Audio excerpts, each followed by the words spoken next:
നമസ്കാരം. ഇസ്രായേലും തുർക്കിയും തമ്മിലുള്ള പ്രശ്നം മറനീക്കി പുറത്തു വന്നുകൊണ്ടേയിരിക്കുകയാണ്.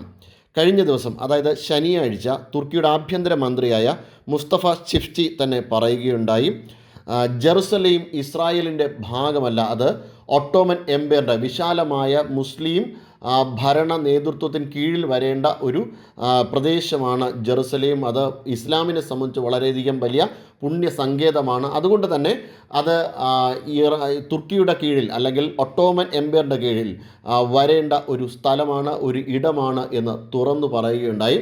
ആ രീതിയിലുള്ള സൂചനകളാണ് അദ്ദേഹം നൽകിക്കൊണ്ടേയിരുന്നത്. അദ്ദേഹം പ്രധാനമായും പറഞ്ഞത് ഇസ്രായേലിൻ്റെ ഭാഗത്തുനിന്ന് ഈ പറയുന്ന ജെറുസലേം പ്രദേശം തുർക്കിയാണ് ഈ ഒട്ടോമൻ എംപയറിൻ്റെ നേതൃത്വത്തിൽ ഉണ്ടായിരുന്നത്. ഒട്ടോമൻ എംപയർ ഭരണം നടത്തിയിരുന്നത് തുർക്കി കേന്ദ്രീകരിച്ചുകൊണ്ടാണ്.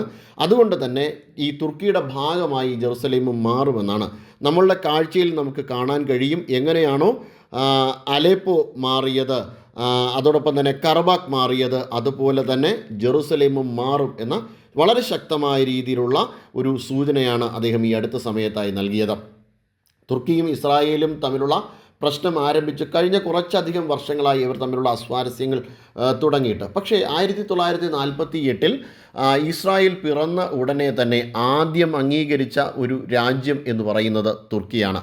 പക്ഷേ ആ തുർക്കി തന്നെ ഇപ്പോൾ മാറ്റി ചിന്തിക്കുന്നു, മാറ്റി പറയുന്നു എന്നതാണ്. അത് ഇപ്പോൾ തുർക്കി ഭരിക്കുന്ന എർദോഗൻ ഭരണകൂടത്തിൻ്റെ ഒരു മാത്രം പ്രത്യേകതയാണ്. ഇസ്രായേൽ ചുമ്മാ അടങ്ങിയിരുന്നില്ല, ഇസ്രായേൽ തിരിച്ചു മറുപടി കൊടുത്തിട്ടുണ്ടായിരുന്നു.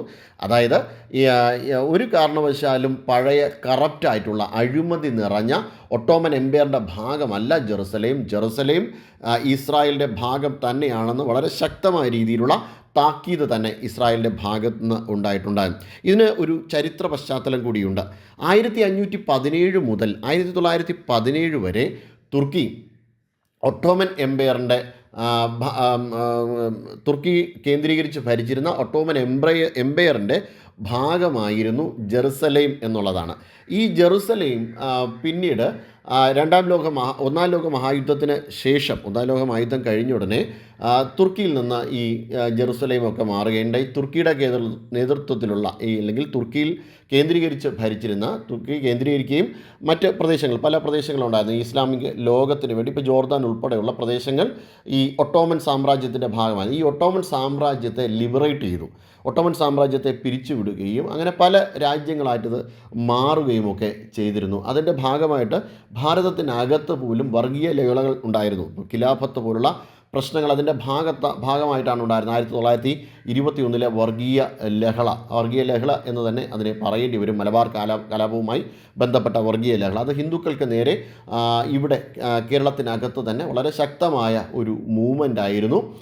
ഹിന്ദുക്കളെ കഴുത്തറുത്ത് കൊന്ന് തൂർ കിണറ്റിൽ നിക്ഷേപിച്ച സമരമൊക്കെ, അല്ലെങ്കിൽ സമരമെന്നതിനെ പറയാൻ പറ്റില്ല, കൂട്ടക്കുരുതിയൊക്കെ അതിൻ്റെ ഭാഗമായിട്ടാണ് നടന്നത്. അത്തരത്തിൽ ഒരു സമരം ഈ ഒട്ടോമൻ എംപയർ പിരിച്ചുവിട്ടതുമായി ബന്ധപ്പെട്ടാണ് ഉണ്ടായിരുന്നത്. എന്തായാലും ഈ 1917 ശേഷം ജെറുസലേം ഈ ഒട്ടോമൻ സാമ്രാജ്യത്തിൻ്റെ ഭാഗമായിട്ട് മാറിയില്ല. പിന്നീട് 1948 ഇസ്രായേൽ ഉണ്ടാകുന്ന സമയത്ത് ജെറുസലേം ഇസ്രായേലിൻ്റെ ഭാഗമാകുന്നു. അതായത് വെസ്റ്റ് ജെറുസലേം ഇസ്രായേലിൻ്റെ ഭാഗമാകുന്നു.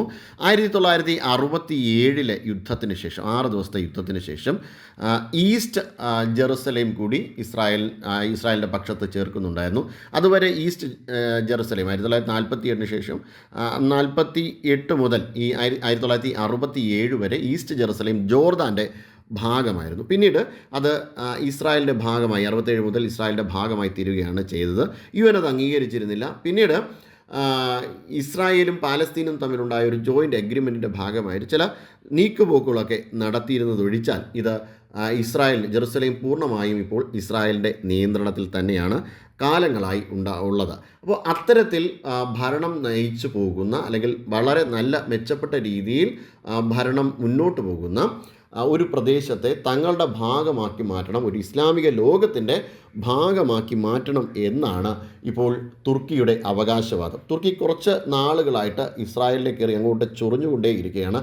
പ്രത്യേകിച്ചും ഇസ്രായേലിലെ സതേൺ പോർഷനിലേക്ക് തുർക്കി നിരന്തരം എന്നോണം ചില ആക്രമണങ്ങളും അതിനു വേണ്ടിയിട്ടുള്ള കോപ്പുകൂട്ടലുമൊക്കെ നടത്തിക്കൊണ്ടേയിരിക്കുന്നു. ഇത് ഇസ്രായേൽ നോട്ടീസ് ചെയ്തിട്ടുണ്ടായിരുന്നു. ഇത് കൃത്യമായി തിരിച്ചടിക്കുവാനും ഉള്ള ചില നീക്കങ്ങളും ഇസ്രായേലിൻ്റെ ഭാഗത്തു നിന്നുണ്ട്. അതായത് ഇറാന് ശേഷം അടുത്ത യുദ്ധം വരുന്നത് ഇറാനോടൊപ്പം തന്നെ ഇതിപ്പോൾ ഹിസ്ബുള്ളയുടെ ഭാഗത്തായാലും ഒക്കെ നടത്തുന്ന ഈ യുദ്ധത്തിൻ്റെയൊക്കെ പര്യവസാനമായിട്ട് ഇപ്പോൾ ഇസ്രായേൽ നടത്തുന്ന പശ്ചിമേഷ്യൻ യുദ്ധത്തിൻ്റെ പര്യവസാനവുമായി ബന്ധപ്പെട്ട് അടുത്ത യുദ്ധം നടക്കാൻ പോകുന്നത് തുർക്കിയിൽ തന്നെ ആയിരിക്കുമെന്ന വ്യക്തമായ സൂചനകളാണ് നൽകുന്നത്. ഇത് ജിയോ പൊളിറ്റിക്സിൽ വലിയ മാറ്റങ്ങൾ ഇനി അടുത്ത സമയങ്ങളിൽ തന്നെ ഉണ്ടാകുവാനുള്ള എല്ലാ സാധ്യതകളും അരങ്ങൊരുക്കുന്ന ഒരു സമീപനം തന്നെയാണ് എന്നുള്ളതാണ് നമുക്ക് വ്യക്തമായി മനസ്സിലാക്കാൻ കഴിയുന്നത്. ലെബനോനിൽ അവർ നടത്തുന്ന മറ്റൊരു യുദ്ധവും കൂടിയുണ്ട് ഇതിൻ്റെ ഭാഗമായിട്ട്. അത് പക്ഷേ ഹിസ്ബുള്ളയെ കേന്ദ്രീകരിച്ചുകൊണ്ടുള്ള യുദ്ധമാണ്. അപ്പോൾ ഈ യുദ്ധം ഹിസ്ബുള്ളയെ ഒരു കാരണവശാലും ലെബനോൻ അംഗീകരിക്കുന്നില്ല. അതുകൊണ്ട് തന്നെ ഈ ഭാഗത്ത് നടത്തുന്ന യുദ്ധത്തിന് ഒരു ശാശ്വതമായ പര്യവസാനം തന്നെ ഉണ്ടാകും എന്നുള്ള കാര്യം ഉറപ്പാണ്. അതിനുശേഷം തുർക്കിയിലേക്കായിരിക്കും ഇസ്രായേലിൻ്റെ ലക്ഷ്യം. Web desk prime news.